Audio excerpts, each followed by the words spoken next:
अस्सलामुअलैकुम दोस्तों, मैं हूं खालिद मोइन और आज अदबनामे में हम एक ज़िक्र करेंगे करोनाई अदब की मंतिक। जी हाँ, तो ये करोनाई अदब जो है और उसकी जो मंतिक क्या है और ये करोनाई अदब क्या है और इसमें कौन सा नज़रियाती अदब शामिल है, या ये एक ला नज़रियाती अदब है। ये तो जाहिर है, आप समझ गए होंगे कि ये एक ऐसा अदब है जो हंगामी तौर पर तख्लीक हुआ है। कोविड 19 कोविड 19 के बाद जो एक बहुत बड़ा एक समाजी दूरी हुई और लोग बिल्कुल महसूर हो गए अपने घरों में, अपने अंदर महसूर हो गए। उस सारी सूरत हाल में जाहिर है कि जो और तबकात थे ज़िंदगी के, नौजवान यूनिवर्सिटी नहीं जा सकते थे, कॉलेजेस नहीं जा सकते थे, बच्चे स्कूल नहीं जा सकते थे, ऑफिसेज बंद हो गए थे, ऑनलाइन काम होने लगा था। तो पूरी दुनिया जो है वो इसकी लपेट में आ गई थी कोविड 19 की। और वहाँ मसला ये था कि ज़िंदगी कैसे बचाई जाए इनफरादी सतह पर और इज्तिमाई सतह पर। तो ये एक बहुत बड़ा जो है वो तबाही की सूरत हाल थी।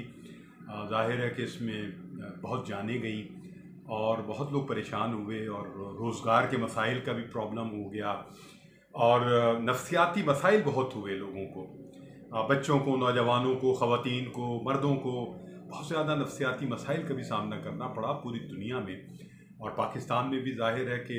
लेकिन पाकिस्तान में क्योंकि ख़ानदान एक दूसरे से जुड़े होते हैं और निस्बतन वैसा मामला नहीं है जैसा दीगर दुनिया में है, तो बड़े सग़ीर में कम से कम ये है कि आपको ख़ानदान की ताकत और ख़ानदान की जो यकजहती है वो एक दूसरे से जोड़े रखती है।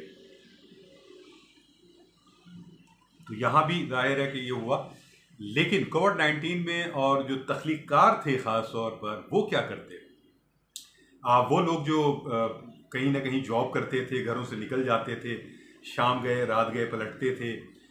अदबी तकरीबात, कराची ज़ाहिर बड़ा जिंदा दिल शहर भी है, तमाम मसाइल और तमाम मसाइब और इब्तलाओं के बावजूद कराची में बहुत ज़्यादा मुशायरे भी होते हैं, तनक़ीदी नशिस्तें भी होती हैं और लोग आपस में मिलते मिलाते हैं, शब बेदारियाँ भी होती हैं, बहुत कुछ कराची में होता है और अदब के लोग एक दूसरे के साथ जुड़े रहते हैं। फिर कराची आर्ट्स कौंसिल है, वहाँ तकरीबात होती रहती हैं। कराची प्रेस क्लब है, वहाँ तकरीबात होती हैं अदब के हवाले से, किताब की रुनुमाई हो या किसी के साथ शाम मनाई जा रही हो वगैरह वगैरह। तो मतलब ये है कि एक बहुत भरपूर ज़िंदगी गुजारते हुए जब अचानक लिखने वाले एक शदीद एहसास तन्हाई में चले गए और एक फ्रस्ट्रेशन में चले गए, तो फिर क्या हो। इसमें कुछ लोगों ने, कुछ अदबी तंजीमों ने कराची में एक बड़ा अहम किरदार अदा किया और जो अदीबों और शोरा की और नाक़िदीन की या लिखने वालों की तन्हाई जो है उसको जो है वो ख़त्म करने की कोशिश की, जिसमें ख़ास तौर पर हल्क़ा अरबाब ज़ौक़ कराची की जो शाख है, इसने ऑनलाइन तनक़ीदी नशिस्तें और मौज़ूआती नशिस्तें एक तसलसल के साथ पूरे इधर 6 महीने 7 महीने में की हैं और अब भी कर रहे हैं। इसमें ज़ेब अस्कार हुसैन साहब को बहुत ज़्यादा दाद दी जानी चाहिए कि उन्होंने बर वक्त ही फैसला किया कि जो नशिस्तें आर्ट्स कौंसिल में हफ्तावार हो रही थी हल्के की, उसको वो ऑनलाइन नशिस्तों की तरफ ले आए और ये बहुत अच्छा इक़दाम था। और इससे ये हुआ कि जर्मनी से जैसे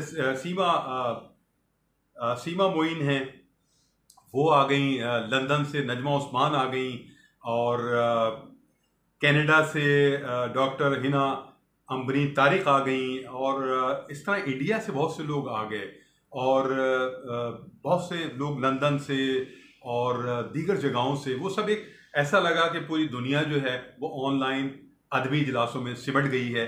तो उसमें बहुत अच्छे मौज़ूआत भी रखे गए, तनक़ीदी नशिस्तें भी हुई, अहवाल ज़ौक़ भी हुआ जिसमें कि आपने नई किताबें अगर पढ़ी हैं या कुछ आपने सोचा है, लिखा है, कोई अफसाना है, कुछ भी है तो आप शेयर करें, सुनाएं, उस पर गुफ्तगू हो रही है। और ये सिर्फ ज़ेब अस्कार हुसैन साहब ही नहीं, बल्कि जाहिर है कि उनके जो रुफ़क़ा भी थे, उन्होंने भी इसमें बहुत ज़्यादा पार्टिसिपेट किया। और जितने भी नौजवान हैं, मैं कोई एक नाम नहीं लूँगा, लेकिन सरबराही बहरहाल ज़ेब अस्कार हुसैन साहब की थी और वो ही प्लानर थे और वही इसके पीछे एक दिमाग था जो काम कर रहा था। तो बहुत खूबसूरत और अच्छी नशिस्तें हुई, वो अब भी हो रही हैं। इसमें अदब क्यों प्रोड्यूस होने लगा, ये बहुत अहम सवाल है कि इसके बाद जब लोग थोड़ा सा संभले तो लिखने वालों ने, अफसाना निगारों ने कोरोना पे लिखना शुरू कर दिया। मरकज़ी जो नुक्ता था वो तो कोरोना था, लेकिन कहानियाँ बहुत सारी अलग अलग थीं और कोरोना से जुड़ी भी कहानियाँ थीं। नावल तो अभी तक कोई सामने नहीं आ सका है, लेकिन यकीनन कुछ नावल भी ऐसे होंगे जो लिखे जा रहे होंगे।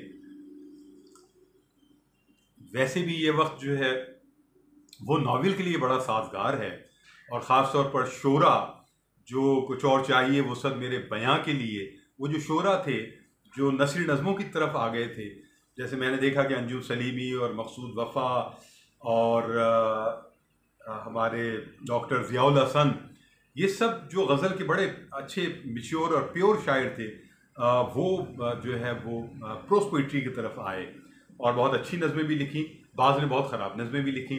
तो लेकिन ये क्या था, ये कुछ और चाहिए वो सब मेरे बयां के लिए। लेकिन इसी में अख्तर रज़ा सलीमी ने एक रास्ता दिखाया और उन्होंने दो नावल लिखे, और दोनों नावल बहुत पसंद किए गए, बहुत ज़बरदस्त थे, और उससे एक राह हमवार हुई। रिफ़ाक़त हयात तो नावल ज़ाहिर है कि अफ़साना लिखने के साथ उन्होंने नावल भी लिखा, मीरवा की रातें, बहुत ज़बरदस्त। सैयद काशिफ़ रज़ा ने बहुत अच्छा नावल लिखा और उनको प्राइज़ भी मिला, बहुत अहम, और उसमें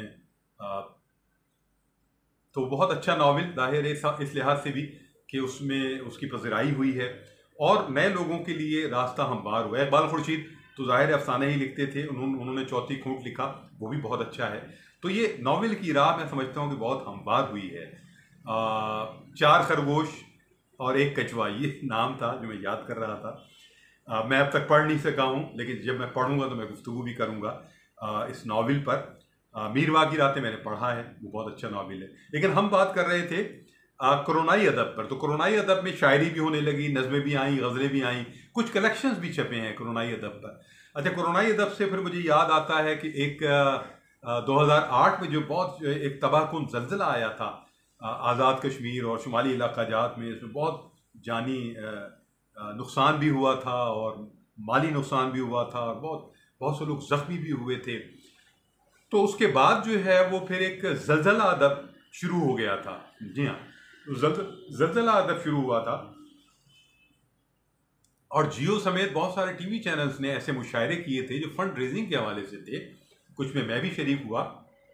तो वो बहुत ज़बरदस्त चीज़ थी जिसमें कि आपको ये एहसास होता है कि आपका जो फ़न है वो कहीं कौम के काम आ रहा है या कोई दुख इंसानियत के काम आ रहा है।